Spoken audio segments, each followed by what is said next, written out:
নির্বাচনকে ভয় পান কেন আপনারা? নির্বাচন যদি দিতেই হয় এখনই কেন নয়? যেটা আমি পরশুদিন করবো সেটা কেন কালকে নয়? যেটা আমি কালকে করবো সেটা এখন আজকে নয়?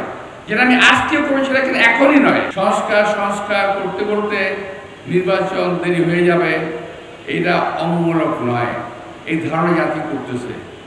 কিংবা এর উসিলা ধরে নির্বাচনে পেছাবেন, এটাও জাতির ধারণা অমূলক নয়। যমুনা ইলেকট্রনিক্স ঈদে ডাবল খুশি অফার সিজন 3, যে কোনো পণ্য কিনলেই পাচ্ছেন নিশ্চিত ঈদ উপহার। আমি আশা করব যে 31 দফা কর্মসূচি যেটা আছে, আমাদের কার্যক্রম যেটা আছে, এটাকে এই সরকার কিছুটা এদিক ওদিক করে হলো সংস্কার কাজ দ্রুত শেষ করে দিতে পারে এবং দ্রুত জুন জুলাইয়ের মধ্যে নির্বাচনের ঘোষণা ওনারা দিতে পারেন। যদিও এই সরকার বলেছেন ডিসেম্বরের মধ্যে নির্বাচন দেবেন, কিন্তু কেন অযথা বিলম্ব হবে নির্বাচনের জন্য? নির্বাচন যদি দিতেই হয় এখনই কেন নয়? যেটা আমি করব সেটা কেন কালকে? যেটা আমি পরশুদিন করবো সেটা কেন কালকে নয়? যেটা আমি কালকে করবো সেটা এখন আজকে নয়? যেটা আমি আজকেও করবো সেটা কেন এখনই নয়? আমি তো বুঝতে পারি না। আপনারা কয়দিনে আপনাদের সংস্কার বাস্তবায়ন করবেন এটা আমি বুঝি না।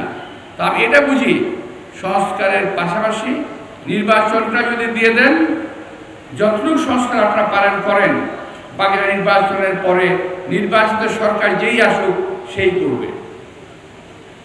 অনেকের ভিতরে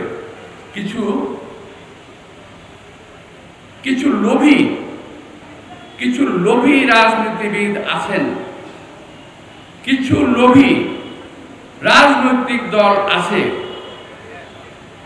কিছু রাজনৈতিক দল আছে যারা শুধুমাত্র বিরোধিতার জন্য বিরোধিতা করে, কার্যকর কোনো বিরোধিতা নয়।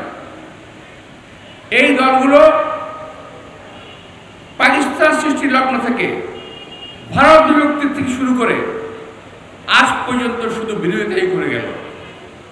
দেশ প্রেমের লেশ মাত্র তাদের ভিতরে নাই। তারা দেশকে ভালোবাসে না, দেশের মানুষকে তারা ভালোবাসে না। তারা ভালোবাসে যেভাবেই হোক ক্ষমতায় থাকতে হবে, যেভাবেই হোক ক্ষমতায় যেতে হবে। আমাদের তো আপত্তি কিছু নেই। দেশের লোক যদি ভোট দিয়ে আপনাদের ক্ষমতায় নেয়, আপনাদের কি আছে? ভোটে আসেন। ভোটকে ভয় পান কেন? নির্বাচনকে ভয় পান কেন আপনারা? এইটা না হলে নির্বাচন করা যাবে না, ওইটা না হলে নির্বাচন করা যাবে না।